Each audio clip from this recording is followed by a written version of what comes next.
พ่อนันตันดวงมณีอายุ70 ปีบ้านหนองอับจ้างตำบลสัมปูอำเภอแม่ริมจังหวัดเชียงใหม่จะได้แสดงพระธรรมเทศนาพระไตรปิฎกเล่มที่5เรื่องสิงกลักสูตรผูกที่6ต่อไปฉะนั้นขอเชิญบรรดาผู้สดับรับฟังทั้งหลายสดับรับฟังได้แล้วณบัดนี้นะโมตัสสะภะคะวะโตอะระหะโตสัมมาสัมพุทธัสสะเขาก็ข้าเมียผู้น้องซอยนั้นแล้วก็มาปั่นจินเป็น6 ส่วนแจกสู่กันกินนี่แหละโพธิสัตว์เจ้ากัดตังเมียตนได้จีน6 ส่วนแกงส่วน1รักษาไว้ส่วน1และน้องโพธิสัตว์เจ้า6 คนนั้นเขาก็มาฆ่าเมียแห่งเขาทั้ง6 คนนั้นปั่นจีนสู่กันกิน6 วันเสียงจีนทั้ง6 คนนั้นและส่วนโพธิสัตว์เจ้ากันต่างเมียเท่ากินนั้นแล้ววันและส่วนทั้ง6 วันนี้และยังไม่ได้ไว้กินส่วนปูนอันเป็นของโจนั้นและในวันทวน7นั้นเล่าเขาพี่น้องพี่คือลาจาบุตรตั้ง6 คนนั้นก็มาจากเสื่องการว่าจะฆ่าเมียโพธิสัตว์เจ้ากินว่าอันโพธิสัตว์เจ้าอันจีน6 ส่วนอันโปรดรักษาไว้นานก็คือแก่น้องตนทั้ง6 คนและส่วนโดยคำว่าดังนี้สู่เจ้าจงกินจีนทั้ง6 ส่วนนี้ก่อนเตะวันปันในวันผู้กันอันปีก็หากจะฆ่าเมียแห่งกูสู่กินจะและว่าอันในเมื่อเขา6 คนกินจีน6 ปุ้นเสียงแล้วนอนหลับอยู่ดังอันโพธิสัตว์เจ้าย่องเอาเมียแห่งตนนี้ไปต่างประเทศที่อื่นเมื่อยามกลางคืนนี้แม้ส่วนว่านางผู้เมียโพธิสัตว์เจ้านั้นไปหน่อยหนึ่งแล้วก็กล่าวว่าข้าก็บ่อาจเพื่อจักเที่ยวไปได้ว่าอันเหมือนนั้นโพธิสัตว์เจ้าก็ดังเมียแห่งตนของขี่หลังมาพ่อไปกำดานป่าในเวลากาละอันคืนมาแห่งสาลพระอาทิตย์นั้นผู้เมียกล่าวว่าข้ายิ่งอยากน้ำนักและโพธิสัตว์เจ้ากล่าวว่าน้ำบ่มีในที่นี้ว่าอันเมื่อนั้นนางผู้เมียถามกินน้ำใจดังอันเหมือนหันโพธิสัตว์เจ้าจึงเอาดาบมาปาดหัวเขาเบื้องขวาเลือดไหลออกแล้วกล่าวซึ่งเมียนตนว่าดูลานางกินน้ำก็บ่มีและนางจงมาดูกินเลือดหัวเขากูนี่ต่างน้ำก่อนเตะโพธิสัตว์เจ้าคันว่าเมียแห่งตนดวงกินน้ำเลือดนั้นแล้วก็เจียงไปถึงแม่น้ำคงคาโดยลำดับหนทางอันจริงก็จริงดูกินน้ำและพอน้ำอาบน้ำจำละตนตามเพื่อจะแล้วก็กินลูกไม้อันใหญ่อันน้อยแล้วก็ยังอยู่ในที่นึ่งในกวนอันกวนสำลานแล้วก็แบ่งพันนะศาลาอยู่ข้างฝั่งแม่น้ำคงคา อันเป็นที่ไหลมาประสบกันแข่งแม่น้ำน้อยทางลายเมื่อนั้นโพธิสัตว์เจ้ากับทางนางผู้เป็นเมียอยู่สำลานในที่นั้นบ่อนานเท่าใดคนทั้งหลายพุ่งอยู่ไปหนเหนือน้ำ เขาก็ได้โจรโผนหนึ่งก็มาตัดมือปาดหูปาดดังเสียแล้วเต้าบอนตายนอนเหนือแผ่แป้นอันใหญ่แล้วก็ไหลเสียไปในแม่น้ำคงคาและใจกุดโพนั้นก็มาค้างโดยเสียงอันใหญ่อันน้อยก็ไหลมาถึงท่าน้ำที่โพเทนสัจเจ้าโยนั่นแลโบเดชันเจ้าได้ยินเสียงอันร้องข้างตายโอ้ยโอ้ยเสียโดแห่งใจกุดแห่งโดเสียงอันใหญ่อันน้อยอะไรมันเดิงท่านั้นที่โพเทนสันเจ้านั้นก็เจ้าก็ได้ยินเสียงร้องข้างซ้ายแห่งใจกุดโพนั้นเจ้ากองคันเองใจว่าดังนี้กูยังมีชีวิตฉันนี้สัตว์อันถึงทุกขเวทนาก็อย่าได้ได้ถึงเถอะว่าอัน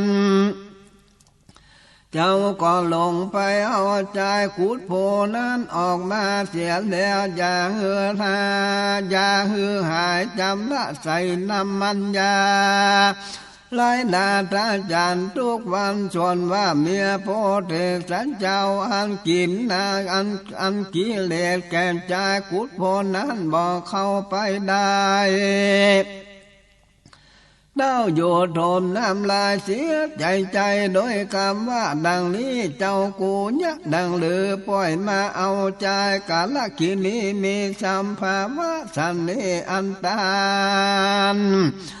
หากเอาปล่อยไหลน้ำไปเสียในแม่น้ำคงคามาอุปถากลังสาไว้นั้นจะขายิ้มกิเลสมากนางนะว่าอันในเมื่อล่างอันเน่าอันเหม็นแห่งนั้นใจขุดโพนั้นแควนแน่เนื้อออกมาแล้ว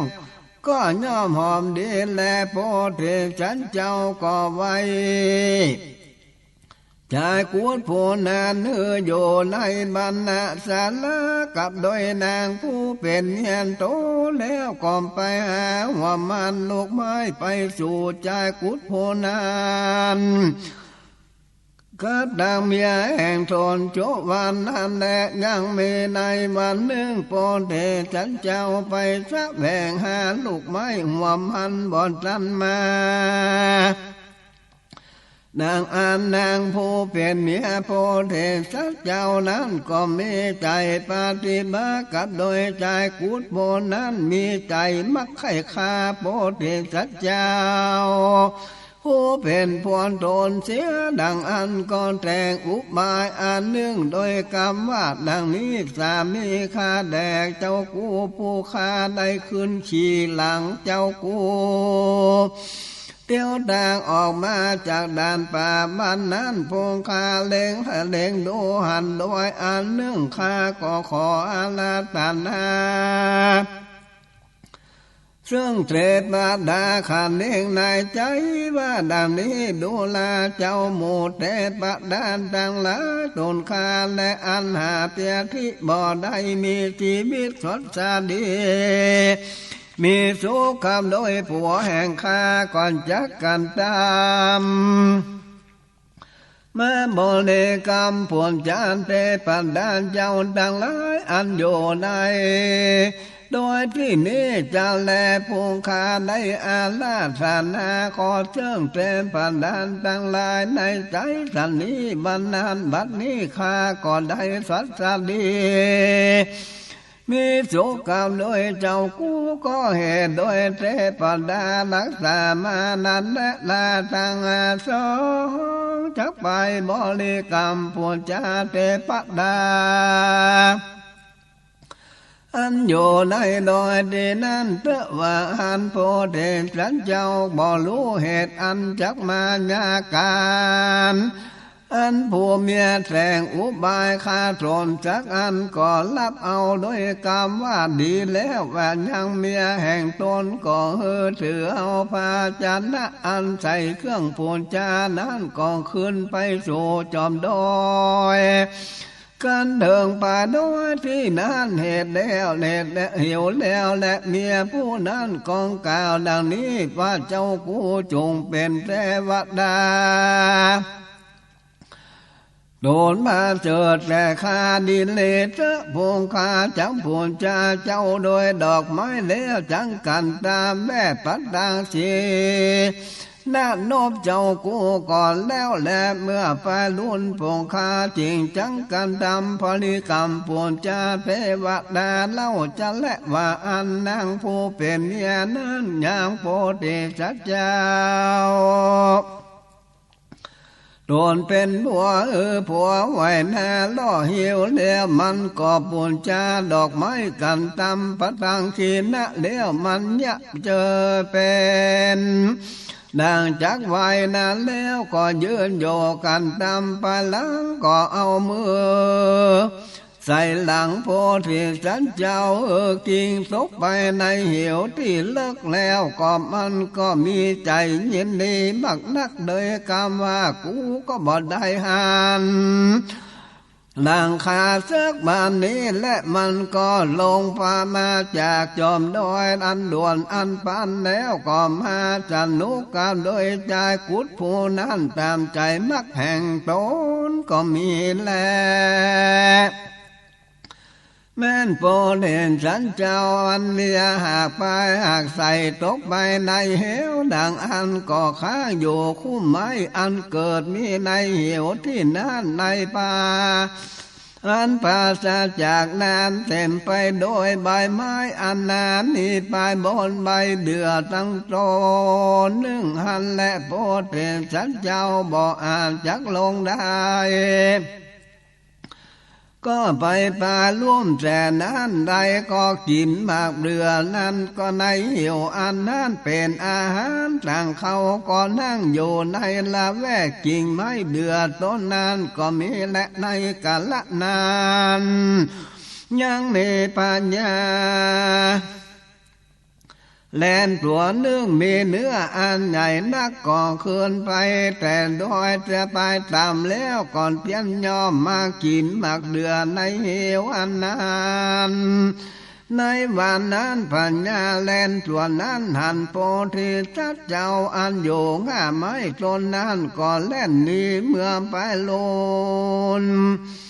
พญาแลนตัวนั้นก็มากินหมากเดือตนนั้นข้างฝ่ายกำนึ่งก็หนีไปเมื่อพญาแลนตัวนั้นมากินหมากเดือตนนั้นดังอันจุบา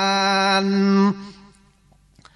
ก็เดินเชิงคุ้นเคยกันโดยโพธิสัตว์เจ้าแล้วปัญญาแลนตัวนั้นก่อนถามว่าเจ้ากูมาเกิดมาถึงที่นี้โดยเหตุอันใดจ้าโพธิสัตว์เจ้า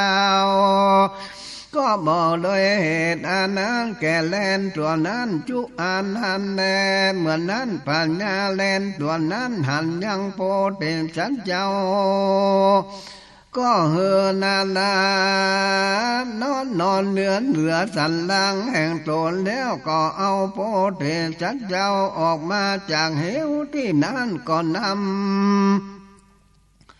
เอาออกมาปูด่านป่าไม้โพธิสัตว์เจ้าไปหันหนทางหลวงส่งเฮือไปถึงสัจดีว่าอันเจ้าจงได้ไปถึงหนทางอันนี้เตะว่าอันและปัญญาแลนตัวนั้นก็คืนมาสู่ยังป่าอันเป็นที่อยู่แห่งโทนสิ่งเดียวและเมื่อนั้นโพธิสัตว์เจ้าก่อนไต่ตั้งไปถึงบ้านอันหนึ่งก็อยู่ในบ้านอันนั้นก็ได้ยินข่าวสารว่าปัญญาตนพ่อจุนเตียนตายเจ้าก่อนไปสู่เมืองปาลาณสีแล้วก่อนได้ตั้งอยู่ในราชสัมปติอันเป็นของสืบประเพณีกุสันตลาพ่อแห่งโทนภาคตได้ชื่อว่าปัญญาปัจจุมราชาโดยประเวณีและจารดำสีประการสะเวยดาจารสัมปติโดยอันชอบธรรมมันยังคุ้นต่างหลายก่อมแปลงยังสลาควันตาลหกลางคือว่า ที่ไกลประตูเวียงต่างสีและประตูและหลังในตำกลางเวียงในปีไกลปะครูคุ้มน้อยดังเนื่องแล้วก่อนสละเข้าคองเงินทองไหล600,000 คำเป็นทานจุวันแม่นว่าผู้หญิงผู้ถอยลายอันเป็นเมียโพธิสัตว์เจ้าไปสู่ใจกุดผู้นั้นคืนหลังเดียวก็ออกมาจากป่าก็ไปยาวแสวงหาขอเขาน้ำโปจันนะอาหารมาเลี้ยงใจกุดผู้นั้นจุวันก็มียิ่งผู้ถอยอันนั้นคนต่างหลายหากถามว่าใจกุดผู้นี้มีกาว่าเป็นญาติพี่น้องแห่งเมืองอันจะหรือว่าอันยิ่งผู้ถอยนั้นกล่าวว่าข้าเป็นลูกหลวงแห่งใจผู้นี้เบียนเลยญาติพี่น้องต่างหลายก็ข้าเป็นเมียแห่งใจกูดผู้นี้แหละผัวแห่งข้าเมื่อใดเถิงเสื่องอันพรานได้ตัดมือตีมจีนมือเสียดังอันก่อนดีข้าก็บ่ลาเสียใดสักยามก่อนย่างอุปถากหลังจากมาก่อนเต้าแสวงหาขอเลี้ยงชีวิตเพื่อข้านี่แหละมันอุบาไล่คนต่างหลายว่าสันเนเมื่อนั้นคนต่างหลายบ่รู้ได้ยินกรรมอันนั้นก็ใส่ใจว่าผู้หญิงผู้นั้นมีดีมีวัดปฏิบัติแก่พวนตนว่าอันเขาก็เขาอยากกูและเขาแค่เขาแต่ได้มากนักแต่งตั้งแลแต่นั้นไปทุกแห่งทุกอันปาลุนแต่นั้นคนต่างหลายกล่าวเชิงกันผู้เชิงผู้อันนั้นว่าดังนี้มึงอย่าได้ไปขอสันนิตปัญญาเจ้าโดนชื่อพัดดมมาลาจะได้สาเวยเมืองแต่ลาจะสมบัติเป็นเต้าปัญญาในเวียงพลานาทีนี่แล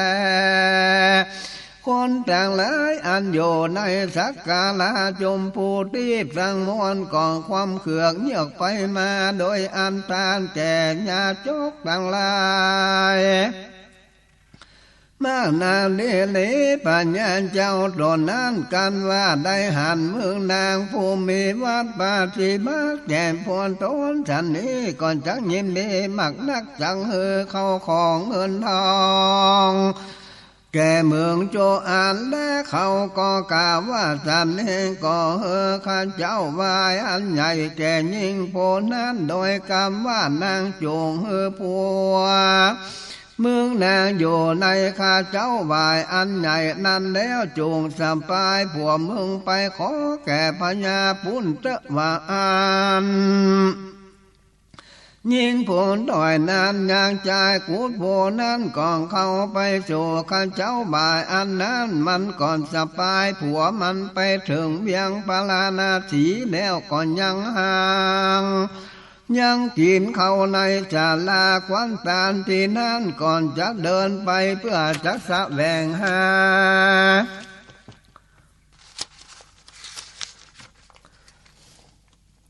และมาพาเลกามพวนจาเทปัดดานเจ้าทั้งหลายอันอยู่ในดอยนี้จะและผู้ข้าได้อาลาสันหาขอเชิงเทปัดดานทั้งหลา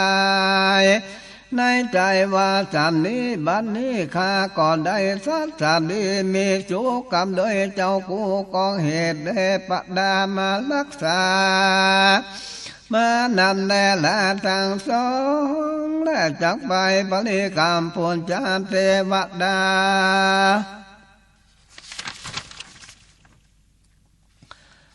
อันนั้นก่อนจะได้กินก็มีแลเมื่อโพธิสัตว์เจ้าก็ขึ้นขี่หลังจ้างตวมพาเสดอันพระก่อไปโดดีนา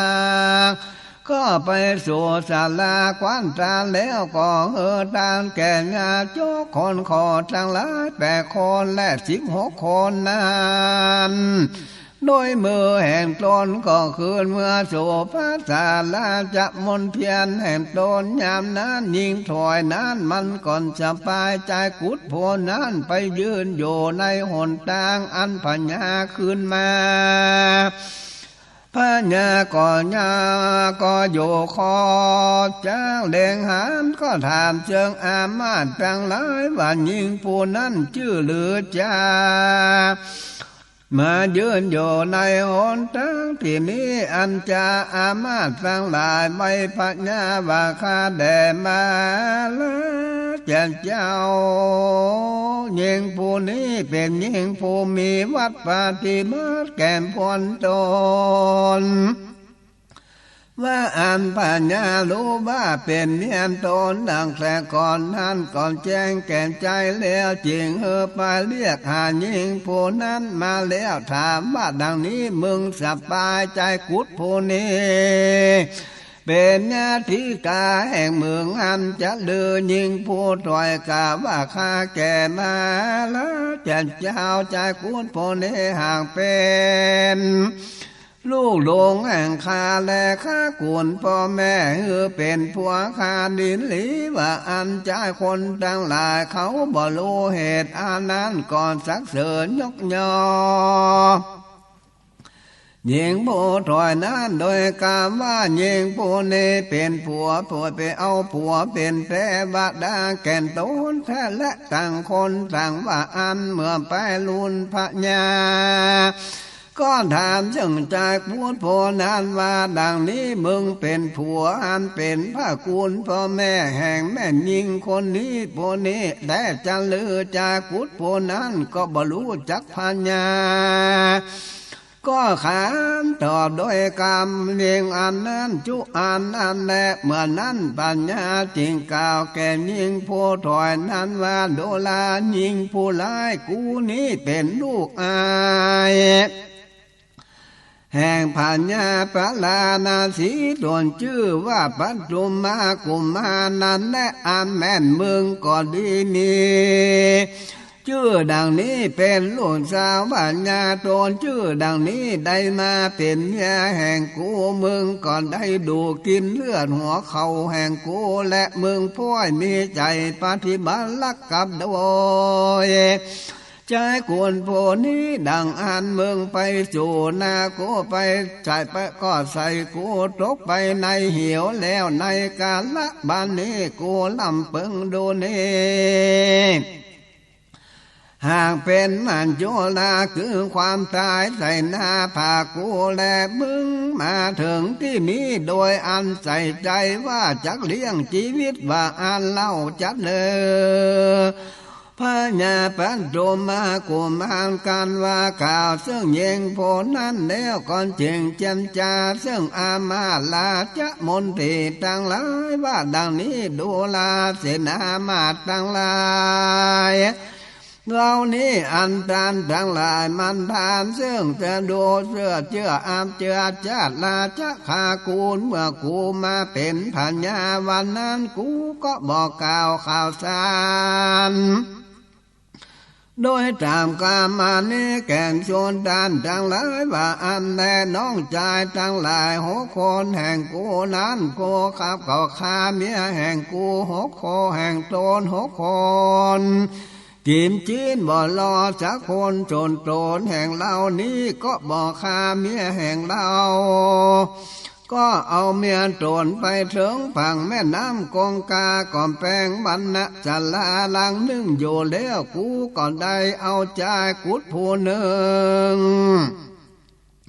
อันต้านหาตาทินจิมเมื่อเสียปาดหูปาดดังลอยได้น้ำบาเสียแล้วเอาออกมารักษาเมียแห่งเราผู้นั้นมีใจบาดเบี้ยมากับโดยใจกุดผู้นี้โดยลากะดันหามันก็ใส่ลังเราตกไปในเหวเราก็ได้ชีวิตบ่อนตายก็เหตุเต็มจะเมตตาคุณหาสัตว์แกล้ตั้งหลายนั่นแหละดูลาอามาตตั้งหลายยิงผู้ร้ายหาศีลหาธรรมบ่ได้ มาใส่กูโตไปในเหี่ยววันนั้นบ่ใจผู้ใดผู้อื่นคือยิงผู้ร้ายอันสบายใจกูดผู้นี้มาขอกินนี่และแม่นว่าใจกูดผู้ถอยร้ายอันกูหักลังษาเยาวยาหือหายบ่ตายวันนั้นก็บ่ใจผู้อื่นคือหักมาได้ใจกูดผู้นี้แหละปัญญาจริงจักบังคับอามาตหือกันตามตามอัญญาแห่งตนของกล่าวว่าดังนี้อิมันจะมาทำมังมาเสมาหันตราลันตราสะบังปามาตราลูปาสายปาเสมินาวิสาจะนางปาติตามิเบญะวิญญาจินตานิจินตาสัทธากันนาสา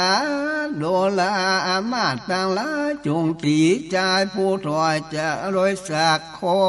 กอันตานาลุนลายเสมอดังซากผีตายเนตรว่ากุลบ่ได้จักอ่านและสูตรดังละจงปาดหูปาดดังแห่งผู้ยิงผู้ถอยนั้นเสียเตอเป็นอันเสียเตอโพธิสัจเจ้า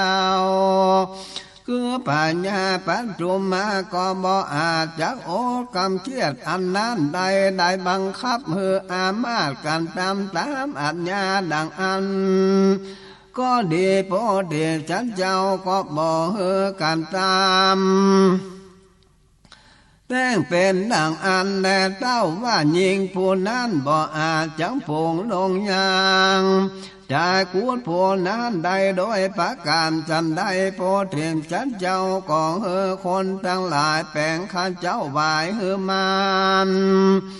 ผูกมากามลาหลังแห่งผู้ยิงนั้นเฮอจากูดผู้นั้นได้กันเจ้าไหวอันนั้นแล้วเฮอเสนหาขับคนกาละกิมีทั้งสอ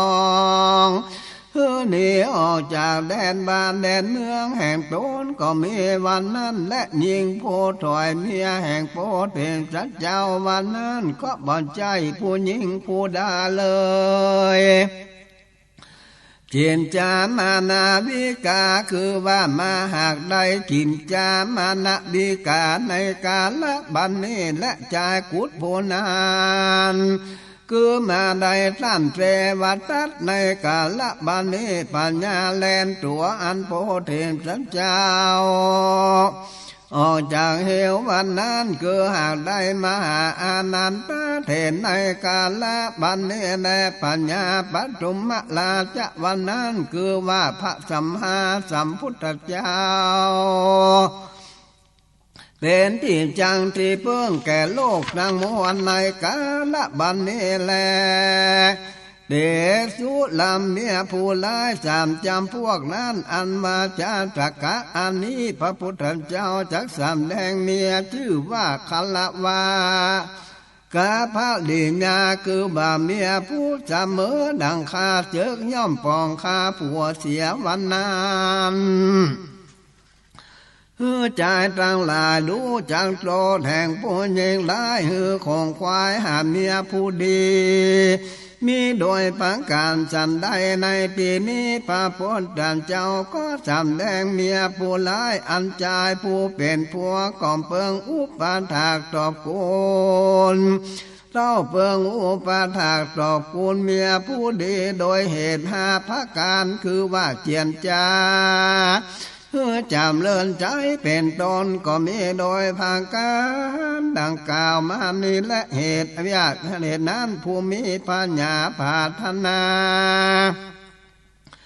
การทำกาลาวาดเหยาเลื่อนเพิ่งเว้นจากเมียตั้งหลาย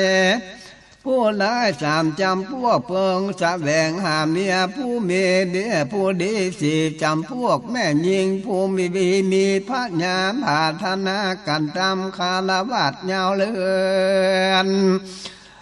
ก็เพิ่งเว้นจากพวงโบราณเจียนจากเข้าของสมบัติมีตนว่าเงินคำหาจินหาธรรมบ่ได้นั้นแสวงหาผัวผู้ดีมีเข้าของเก้ากาสิเก้าพักสี่พักกา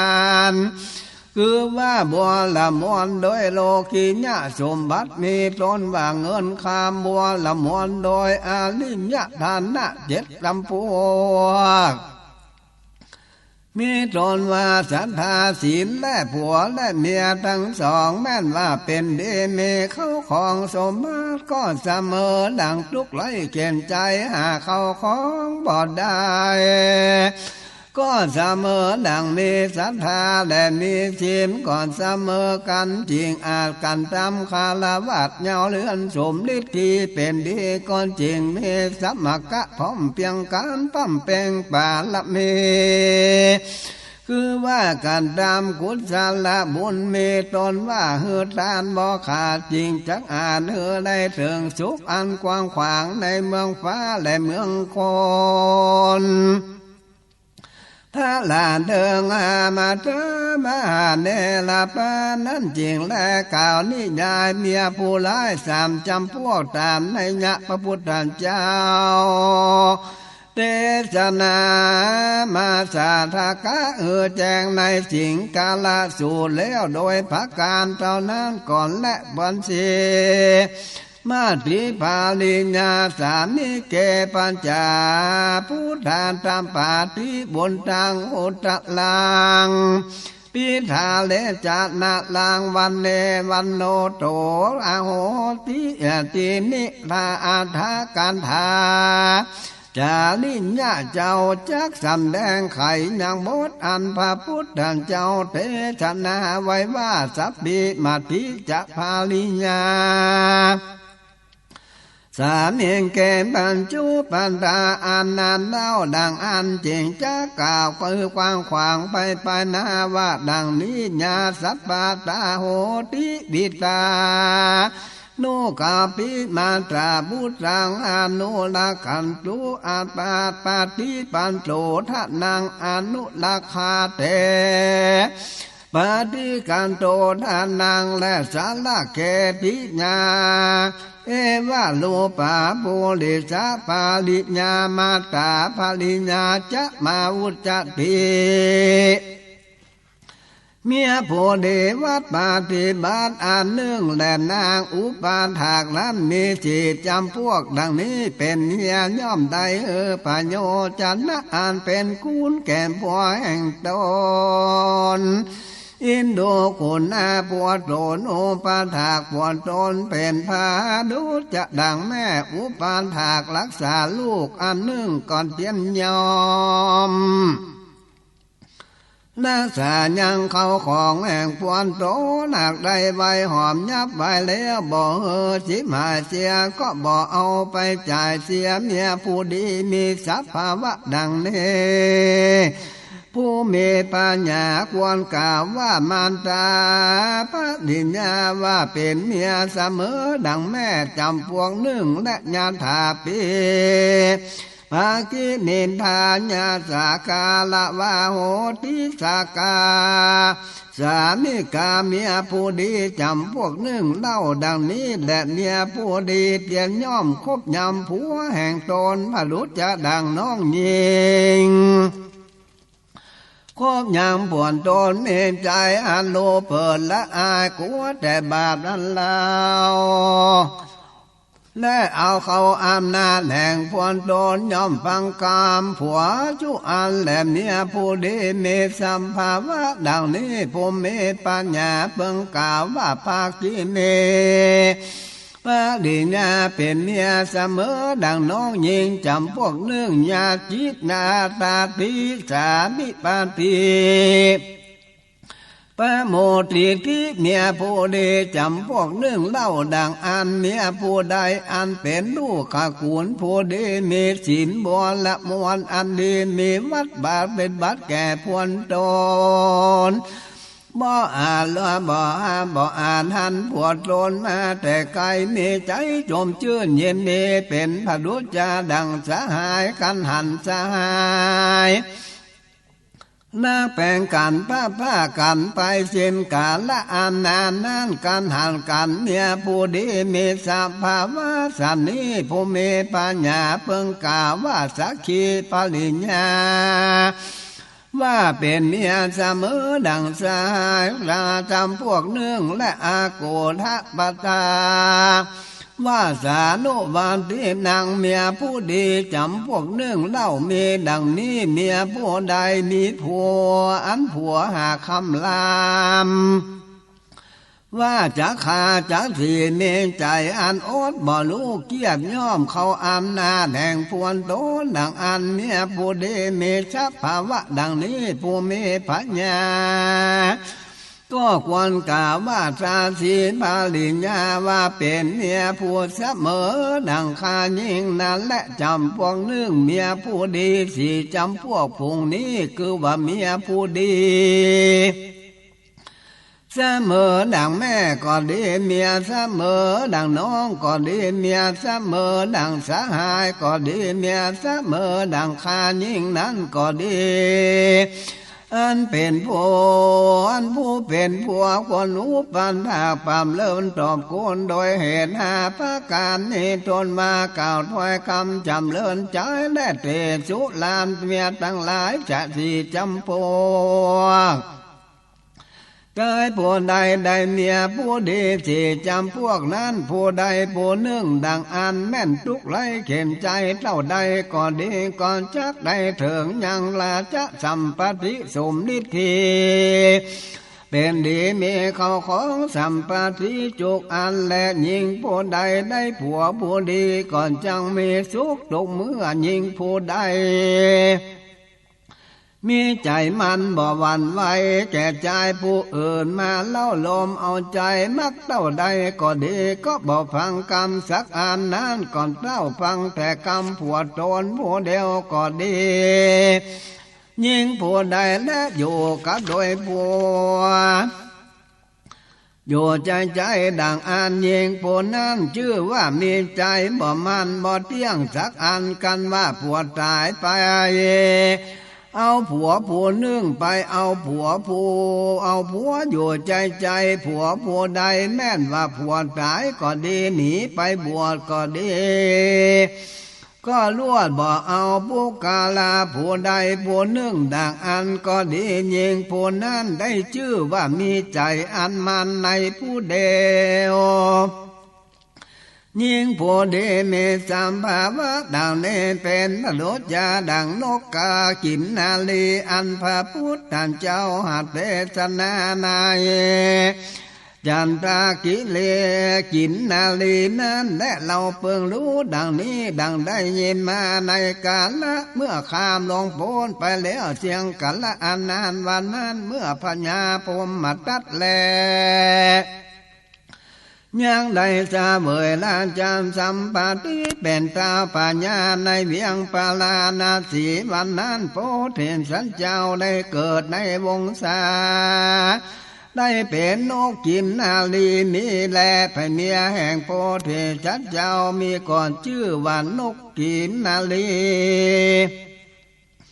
โพธิสัตว์เจ้ากันดังเมียแห่งต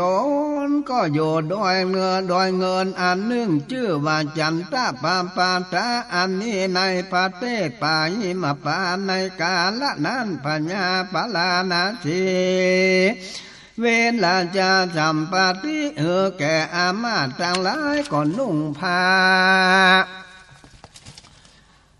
ย้อมผ้าเพื่อเนื่องก่อนสบายอาวุธเครื่องคาหาพักการของเขาไปสู่ป่าเยมปานผู้หนึ่งผู้เดียวและปัญญาปลานาสีก็นั้นก่อนแสวงหากินจีนและเนื้อจะเดินลาไปเถิงแม่น้ำน้อยอันหนึ่งก็ขึ้นไปบนแต่ขุนแม่น้ำน้อยอันนั้นในกาลนั้นนกตัวชื่อว่าจันตากินนาลาตัวเป็นพัวลงจากดอยก็เมียนตนชื่อว่าจันตากิเลอันได้หัดลาตาโดยกันทะของหอมอันมีในที่นั้นเทียนยอมกินนาลา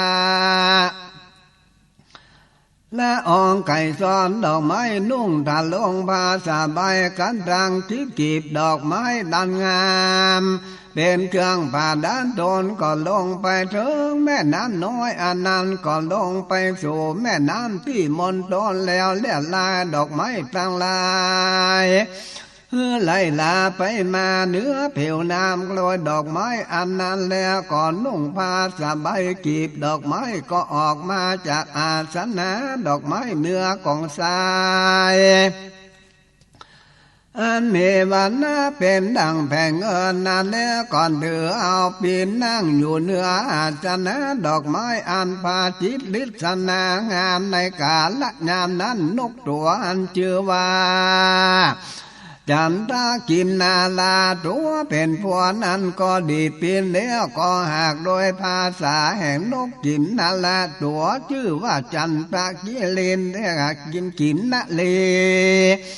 ตัวเปลี่ยนเป็นเมียก็ยืนอยู่ที่ไกลผัวแห่งตนนางก็พอแลขับอยู่ไปมาแล้วด้วยเสียงปีนอันนั้นก็อยู่บำเริญผัวแห่งตนในปีนนั้นแล้วพญาปาลานาชีอันเขามาลอดที่นั้นได้ยินเสียงแห่นกกินนาลากินนาลีทั้งสองผัวเมียก็ก้อยย่องเข้าไปบ่เฮือไผได้ยินเสียงอันย่างแล้วก็ยืนอยู่ที่ลับนึ่งก็หันนกกินนาลีทั้งสองอันพญาปาลานาชีอันเป็นคนมีใจปฏิมากราบด้วยนกเขียนนาเลตัวเมลูกสมนมปานวันนะอันงามเสมอดันนางฟ้าตาวัดทิงสาสวรรค์อันแลปัญญาก็ขันเองใจว่าดังนี้กูจักยิงอย่างนกกินนาละตัวเป็นผัวเชียงชีวิตตายไปแล้วกูจักสั่งว่าอยู่กับโดยนกตัวแม่นี้เลอะว่าอ่านแล้วปัญญาก่อนยิงนกจันตะกีฬาตากีฬาตาตัวเป็นผัวโดยปืนหันโนแห่งตนโบเดสันเจ้าต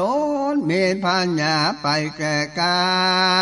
เตื้ออันปัญญาปลานาสีหายิงโดยใส่ใจจะใส่ใจคาเหือเถิงทุกขเวทนาร้องไห้แล้วกล่าวคาถาสี่อันมาเจียนจากับโดยเมียแห่งตนว่าดังนี้อุปาลิตานางมาเจตันเตโลกินางกัมหังทันเนมาเจปิมหาปิญญา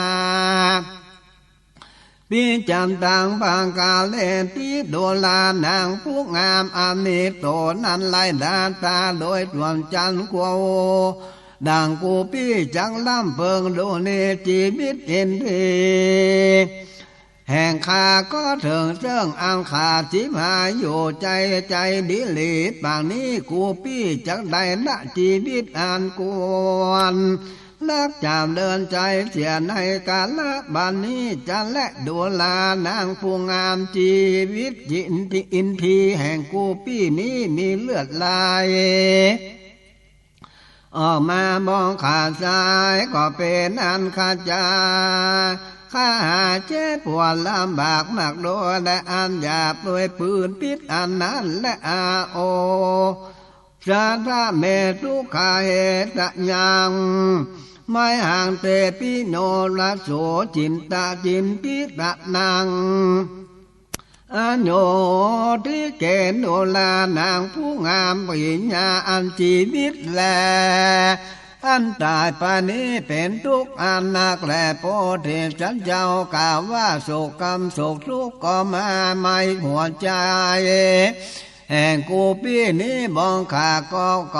เป็นอันลำบากมากนางนาทุกอันนี้สัมภาวะดังนี้กูพี่ก่อนจะเกิดมีเหตุสุขทุกข์เชิงผู้กาละผู้อื่นดังอันก็บ่มีสักอันโดยแต่และทุกอันนี้ก็เกิดมีแก่กูพี่กองเหตุสุขทุกข์เชิงเจ้าผู้ชื่อว่านางจันทกิลีเนแลกาวาวาตรามินางมาลาญามินาทิปาลิปาวัชชาวาสุสกัญญา จินทิลาจะนางกาเหหิโสเกทิโดลานางผู้ชื่อว่าจันทกิเลผู้งามกูพี่นี้ก่อนจังตายเหี่ยวแห้งเป็นดังจันเป็นดังเลือคือเป็นดังหญ้าหากตากไว้เหนือแผ่นดินอันร้อนนั้นบ่มีเป็นดังต้นไม้อันต้านตาขาดยังเก่าขาดไปภูมิเป็นก่อนจะไข่กาแห้งและตายไปบ่มีพี่บ่มีเป็นดังอันเป็นดังแม่น้ำอันมีน้ำน้อยบ่ไหลนั่นแหละเหลืองเชิงอันไข่แห้งไปนั่นแหละทุกในใจแห่งกูพี่นี้ก็บ่เกิดเหตุโศกทุกแห่งผู้อื่นจักอันก่อนเต้าเกิดโดยเหตุอันลักละเจ้าผู้ชื่อว่าจันทกิลีนี้และอาวาสะบาเลปาเททัดดูลานางผู้งามน้ำฝนอันไหลลงมาในถิ่นโดยมีโดยประการสันใดน้ำตาแห่งกูปีนี้ก็ไหลทุกใจมอขาดใจก็พั่มเป็นดังน้ำฝนอันไหลลงมาสู่ถิ่นโดยไปตามนั่นแลทุกอันนี้ก็บ่มีเหตุอันบ่ลักพูดยังผู้ใดสักคนก้อนเต้าเกิดเหตุอันลักเมียบุญเจอว่านางจินตกิเลผู้เดียวเนแนะมหาจันโตอิมาติเดบิตัวโบปาญะเจขีปานินางบิสะเจตัวปาลิวันตติโพธิสัจเจ้าได้ยินลำบากอยากใจก็ร้องไห้ไปมาก็นอนเนื้ออาจจะนานดอกไม้แล้วก็ต้อเจียยังสติสลบแล้วก็กิ่งกลับไปมาแม่นมาพญาปลานาสีก็ยังยืนอยู่ที่ลับหานแดนนางนกจันทกิลี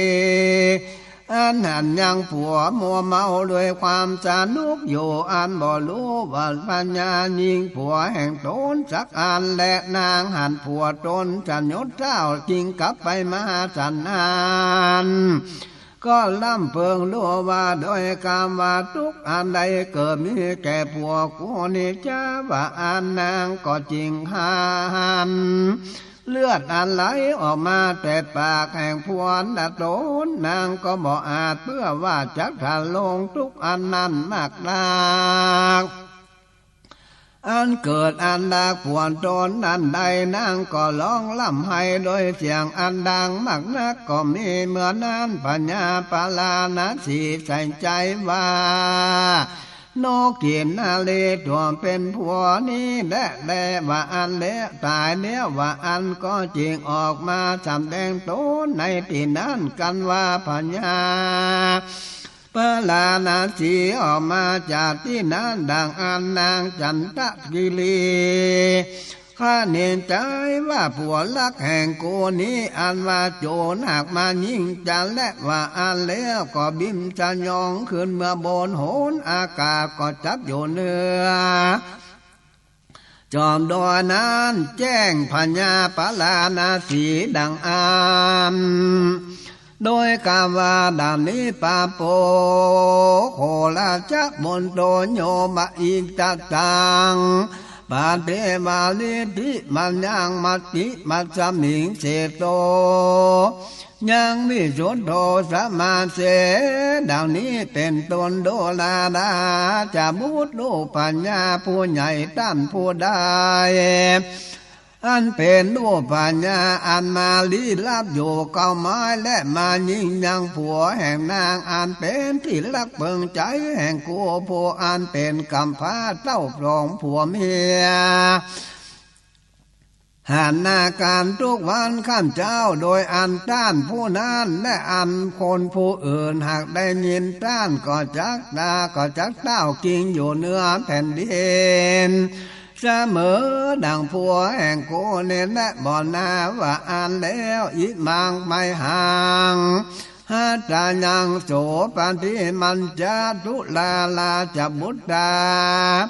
ว่าพระมารตาดุลาลาจะมุดโดนโศกทุกอันใดได้เกิดขึ้นในหัวใจแห่งกูโดยอันปัดภาคจากผัวแห่งโลกแห่งกูบ่ได้หันหน้าผัวและหน้ากูนางยิ่งโศกทุกขเวทนามากนักก็มีโดยประการสันใดมันตาแม่แห่งเมืองก็ดีก็จงได้เถิงทุกขเวทนาเป็นดังกูเนเตอมันตาจะโตมุตามาที่ปันพีดูแลลาจะมุดด้านผู้ใดมาฆ่าผัวกูผู้หาโทษบ่ได้แม่นว่าแม่แห่งปล่อยแม่แห่งท่านผู้นั้นก็ดีก็อย่าได้หันหาลูกแห่งตน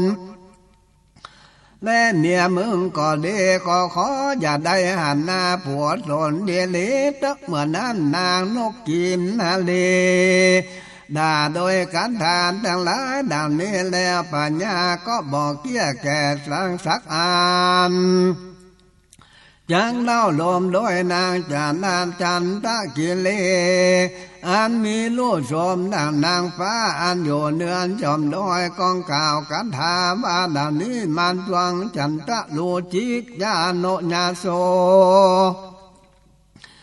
ทิวานานทิลันทิมันตวังเหวัสสาภาดิยัง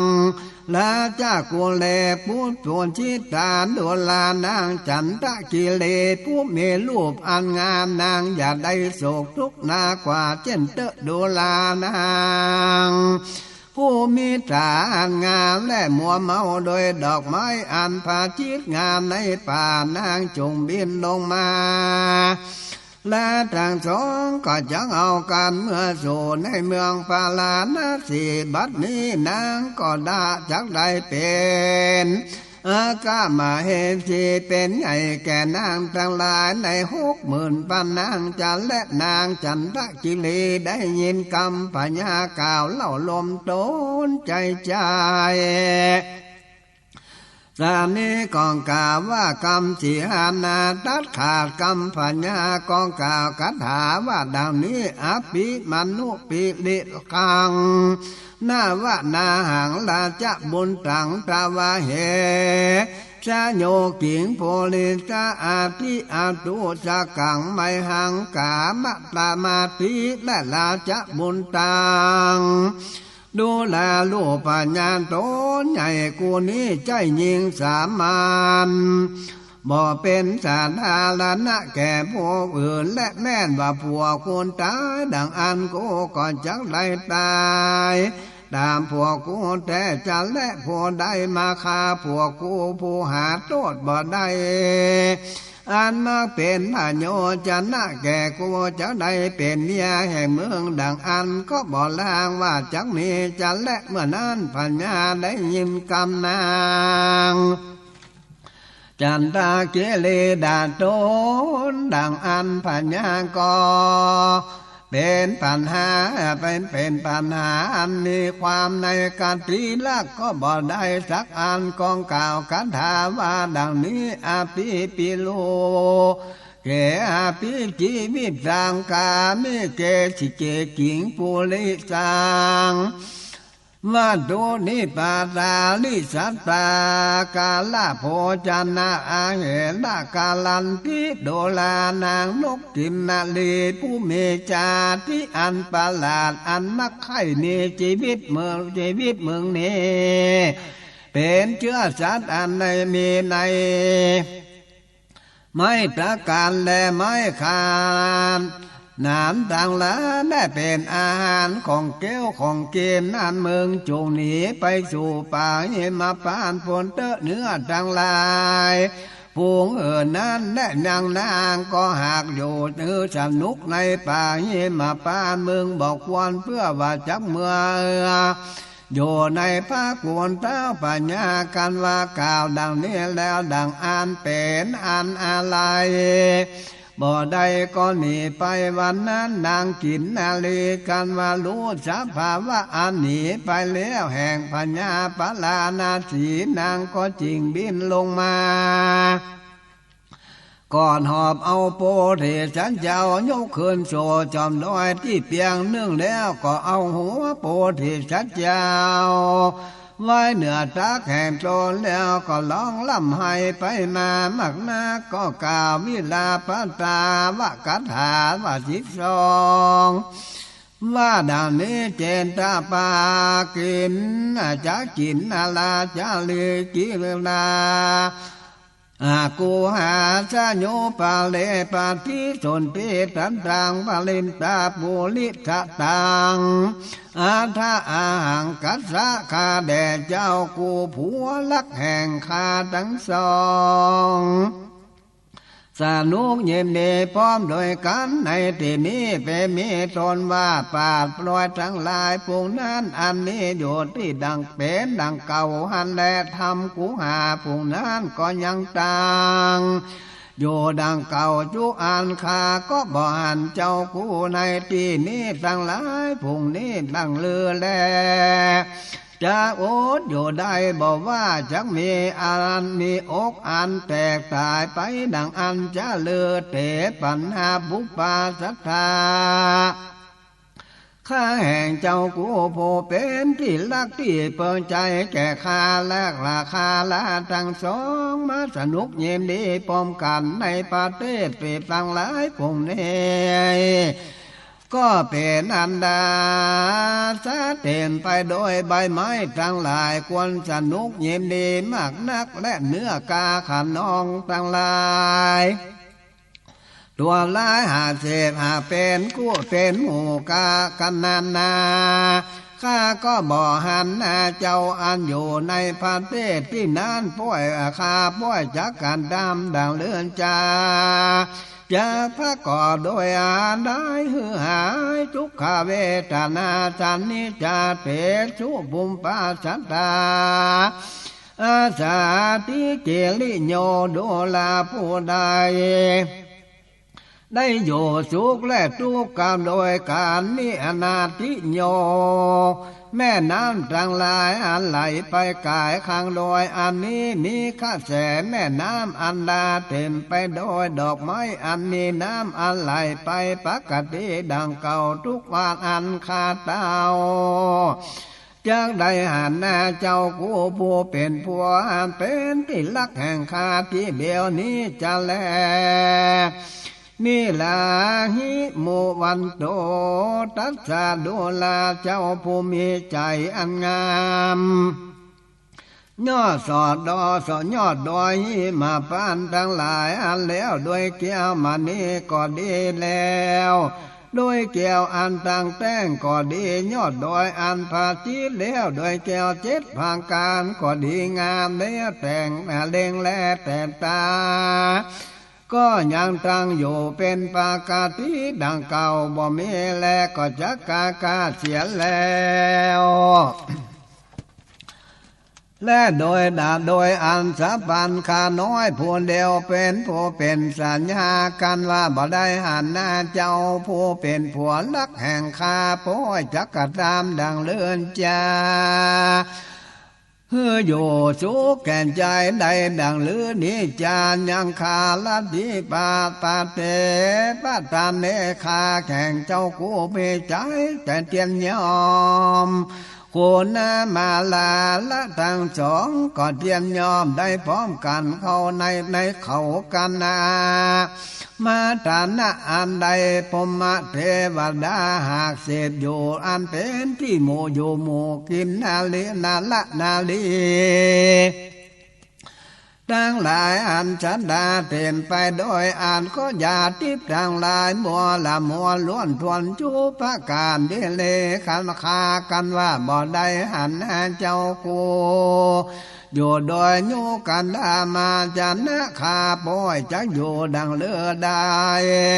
ข้าป่อยจะอยู่ในที่ใดนั้นจะหือหายโศกทุกเวทนาแก่ใจแห่งผู้ขานิจาและนางจันทกิเลกินนาลีนิโสกปาลิเวทุกขเวทนาใจก็ร้องลำให้ไปมาโดยคาถา12อันแล เจงได้เอามือกำความมาปาไว้เหนือผัวเหนืออกผัวแห่งโตนลูกไปมานังก็รู้สัมภาวะอันยังอุ่นมะมุ่นตองแก่มืนตนนางก็คาเนงใจว่าผัวกูนี้ยังมีชีวิตอยู่บ่ตายเชื่อและกูก็จะการตามกรรม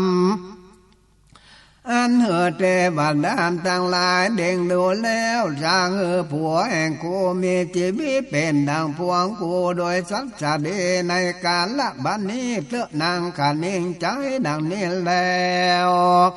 ก็จริงการตามกรรมอันเนื้อเทวดาเล็งดูโดยกรรมว่าดังนี้ชื่ออันว่าเทวดาทั้งหลายอันรักษาในโลกนี้มีไปในที่ใดก็ดีมีกามีบ่มีสักโดนว่าอันจะเลือเทวดาผู้นั้นดังเลือและบ่มารักษาเฝ้าแห่นอย่างผู้เป็นผัวแห่งโกเน้นจาในเมื่อนางจันทรากินนาลีกล่าวคำเท่านี้แล้วบ่อาจดังอ่านสากาสะวัญญานางอุหากาลังสัตเตที่อาสนะตินานแห่งปัญญาอินก็แสดงอาการอันร้อนกันดังแข็งโดยสภาวะอันโศกทุกข์แห่งนางจันทกินกันนาลีผู้มีวัดปฏิบัติดันโดยดีจุอันและปัญญาอินก็ล่ำเพิงดูก็หันยังเหตุการณ์อันนั้นแล้วก็จริงลงมาจากตาว่าจริงสาสวรรค์กันเทวโลกอันมาเป็นพามผู้หนึ่งก็เอาน้ำตนกันปีมาหดสะสงเดือนโตแห่โพธิสัตว์เจ้าก็เปียกร้ายว่ากลับเกินมากลับหายไปในขณะยามเดียวแม้นว่าลูกปืนอันส่อเข้าไปมาเนื้อโตนอันเต็มไปด้วยอย่างเก่าก็บอกพากดหันสักหันสักอันสักแห่งโพธิสัตว์เจ้าการว่ามีชีวิตขึ้นมาก็ลูกยืนอยู่ด้วยสัจจะดีแม่นว่านางจันทกินนาลีหันพวนโตลูกยืนสันนางก็โสมนัสเย็นดีอันจักไว้ป่าตาดังสองกำแห่งปัญญาเย็นดังอันก่อนจริงกล่าวคันธาว่านันตกันธาโทมนาก็โตมานัดว่าดังนี้แลวันโตมิเลพมาญาเมจินจังปาเลเปกีและญามาเตจันจีสัมมาตัสสามิงมะคะเนโดลาต้านมหาพามานะภูมิภาเสดอุดมอันนิ่งและพามันนั้นจังลายท่านโพได้มีใจคนนามาหดหล่อลงทรงเนื้อแห่งพวงคาผู้นี้ก่อมเปิงใจแห่งคาเป็นโพผู้เป็นกามเป็นกำพร้าแลนทาหมอไล่เข้มใจเต้ามีสองผัวเมียหันหน้ากันด้วยน้ำใสไข่ทิพย์อยู่ผู้คาก็ไว้ปีนดังสองแห่งตานดีเลและผู้คาก็ได้มาพาโซบโดยผัวลักแห่งโจรได้ลำยิ่งนักและป่านนี้ก็มีใจความยินดีมากนักและอินตาที่ลาก็จริงโอวาทคำสอนแก่นกกินนาลานากินนาลีทั้งสองผัวเมียว่าดังนี้ดูกาลเจ้าจันทกินนาลาโดนไปลาโดนไปแก่ด้วยปัญญาแลกแต่นี้ไปเมื่อนาเขื่อทั้งสองผัวเมียอย่าได้ลงไปจากดอยอันใหญ่อย่าได้ไปสู่เมืองคนจงไปเอาการไปกินในปีนี้และสิ่งเดียวเตว่าอันปัญญาอินก็จริงเมื่อสู่สวรรค์กัดเทวโลกอันเป็นที่อยู่แห่งตนก็มีวันนั้นและนางจันทกินนาเลขาซึกอันนี้นาเจ้าโจงมาลาทั้งสอง จากเมื่อสวดโดยจันตาปันตาตะโพนเตว่าอันแล้วนางก็กล่าวว่าโอสานาคันถาว่าดังนี้จิละปันตากีนี่แดนนานังที่โยคูสมว่ากินนาโสตาโยนามาจะโยปิยังวาตาขาดแห่งเจ้ากูผู้โลมาลาทั้งสองอันจะเดินไปสู่ป่าไม้ยังดอยและแม่น้ำทั้งหลายอันดาเต็มไปด้วยดอกไม้และลูกไม้อันลายไปมาบ่ขาดเป็นดังอยู่ในต้นไม้อันต่างนั้นและลาทั้งสองก่อนเจียนจานด้วยกามอันควรนางสังกันไปมาเต้าได้หันอาการก่อนยินมากนักและนกกินนาลากินนาลีนั้นกันว่าเกียนจากรรมเนื้อการปิติยินดีซึ่งกันแล้วก็จริงเอาการเมื่อสู่ด้วยจันตะปะปันตะกิลีอันเป็นที่อยู่บ้านนั้นแลพญาปาลานาสีผู้ใจบาปวันนั้นคือว่าต้านเทวทัตในกาลบันนี้และพญาอินตัวมีปัญญาอันบริสุทธิ์ย่อมแรงขินนาลีผู้มีใจอันมันบ่ฟังคำต้านผู้อื่นสักอันวันนั้นคือนางยโสธราเทวีแม่แห่งเจ้าลาหุลเถนในกาลบันนี้แด่เจ้าจันทกิลากินนาละวันนั้นคือโดนกูตถากันตาได้ถลัดรู้ใหญ่ธรรมสี่ประการ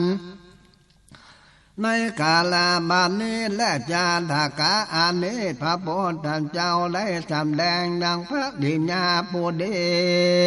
มีใจอันมันบ่หวั่นไหวมาใครเป็นโกนแก่ปวดตนดังนี้ก็ไฟเพื่อจะผู้ใจทั้งหลายและนายเมียผู้ร้ายแลสาแวงเมียผู้ดีมีสภาวะดังนี้มีโดยประการฉันได้สังกลาสิงกาลาสูตรอันนี้พระพุทธเจ้าก็ได้แสดงอย่างพระดิญญาทั้งหลายมวลผู้นี้อ่านผู้ใจผู้เป็นพวงควรลำเพิงผู้บานถากตอบกูลโดยเหตุหาประการดังอันแลมันว่าเมียผู้มีใจอันซื่อปฏิบัติวัดแก่พวนตน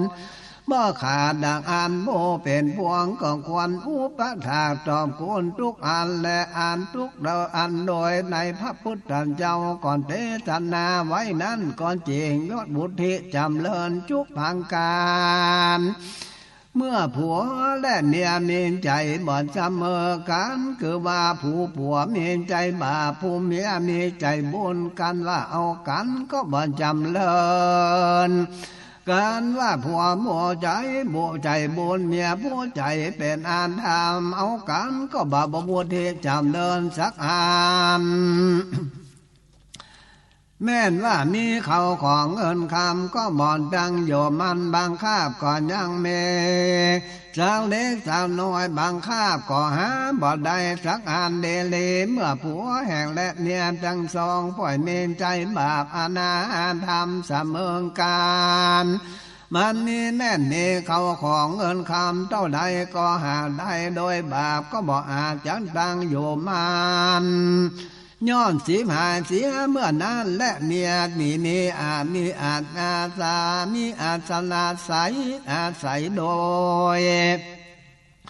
บุญอันเสมอกันมีศีลมีธรรมมีเสมอกันมันกันจำคารวะก่อนเสมอกันดังอันก่อนเจงได้เจอว่าจำเลินโดยเขาครองสมบัติโมปาการจริงจะได้ตารักษาศีลฟังธรรมบ่ขาดจริงได้เถิงยังสัมปติสัมปการคือว่าสมบัติอันนี้ในเมืองคนและสมบัติอันนี้ในเมืองฟ้ามีสมบัติอันนี้ในมันตามาเนลปานและอันพาสจากความเท่าความตายนั้นและกล่าวนิยาย เมียผู้ดีมีบ้านบ่ขาดผู้เป็นพวงบนโมปันถากตอบโกนานก็เลี้ยวโดยพังการเท่านี้เป็นห้องหนึ่งและปัญจหิเลฮิโคกาปาติบนตาเนสามิกังอโนคาปิสุเมสุสังกาหิปาลิจลาอาณาเยจาลิญะมันโมอนุตตลาทุกขาอาโหติอานาสาปาติเบเสสุปะโพธันเจ้าจังสามแดงวัดยังภูเมียเบิ่งบ่อปานเตบาปั้มปามเลินแก่พวเล่าจริงแต่สนาว่าดังนี้ดูลาลูกกาหาบอดีส่วนว่ายิงผู้เป็นเมียกวนเย็นโดคนหน้าผัวและเหตุทั้งหลายหาอันและเหตุหาอันนั้นอันใดอันเนื่องและสร้างสุสร้างวิหิตพิกรรมมันพิเกิดว่าพุญเมียนั้นมีการทั้งหลายก็ความตกแดงดีนักและโดยอันกันตามบ่มีลวงกับกระโปนกาละเป็นตนอันควรหุงเขาและการทำกิจการโดยดีอธิบายดังนี้เมียผู้รู้ปานพิบาทปามเลินแก่พวนตนก็เบิ่งว่าจักลูกก่อนผัวเมื่อนอนดังอันก็เฮอผัวโดนนอนก่อนและเนี่ยนอนเมื่อไปลุ่นดังอันเมื่อจากลูกดังอันก็เฮอลูกก่อนผัวแควนเจ้าหุงข้าวหุงแกงแต่งดาไว้ทาผวนโจนกันมาตื่นขึ้นมาก็เฮอได้กินข้าวแล้วมีกำเสงถามผวนตนด้วยกำว่าดังนี้จักเฮอคากันทำกิจการดังเลือนจ้าอันควรว่าอันทุกวันเจนจ่าด้วยกามอันใดก็เด็กก็ย่อมเมื่อจำเลื่อนใจแก่พวนตนทุกอันแลอย่าจะพี่ใจพวนตนสักอันนี้ก็เรียกว่าผัวเมียอินโดคุณนาพวนตนด้วยเหตุอันหนึ่งก่อนและสั่งกายิตาปาลิจาอันหนึ่งคือว่าผู้เมียนั้นยังควรผูงเป็นญาติแห่งพวนตนก็เดียก่อความสั่งกาหาแก่งเขาด้วยดีด้วยจริงอันนี้ตนมากล่าวกรรมคบยามและญาติพี่น้องใจไปเถอะเข้าของและของฝากอันควรใจไปก็ดีอธิบายว่าดังนี้ผู้เมียนั้นและเมื่อญาติพี่น้องแห่งพวนตนก็ดีมาสู่มหาอย่างมีกรรมหลายล่อว่าอันบ่ดีสักอันและกล่าวกรรมคบยำญาติกาพี่น้องแห่งพวนตนจู้คนแม่นบาดใดของควรเกี้ยวควรกินอันมากและอันหลายดีอันดีอันลำก็อย่าซุกซ่อนไว้กินพ่อโดนผู้เดียวนะสักอันแลแจกอวยปานและแก่ญาติพี่น้องแห่งพวนตนได้กินและพี่น้องแห่งพวนตนได้เกียนทุกคนดังอันและอันนี้ก็สันเป็นสันนี้เรียกว่าเมียอินดูคุณหาพวนตนโดยเหตุอันพวนสองนี่แหละอนุทิจาลิเนปาลิเนนางนามีตัวอันหนึ่งคือมาผู้เมียบอกคบยามผัวตนเสียได้สักเตื้อบอกเปิงผ่าธนามักใจผู้อื่นแม่นเท่ากันเองในใจว่ากูจะไข่หือใจได้ใจผู้เป็นผัวกูนะกูนักแลว่าอันก็บอกควรขันเองสักอันและอธิบายว่าดังนี้เมียผู้ใดแม่นหันใจผู้อื่นมีรูปสมพันวันนะอันงามยิ่งกว่าพวนตนก็เดกันเองใจว่ากูใครได้เอามาเป็นพวนตนปองขาเอาผู้เอาเสียก็เดเมดังอันเมียผู้นั้นเรียกว่าบ่อินดูกรุณาพวนตนและเมียผู้ใดแม่นว่าหันใจผู้อื่นเป็นเดเม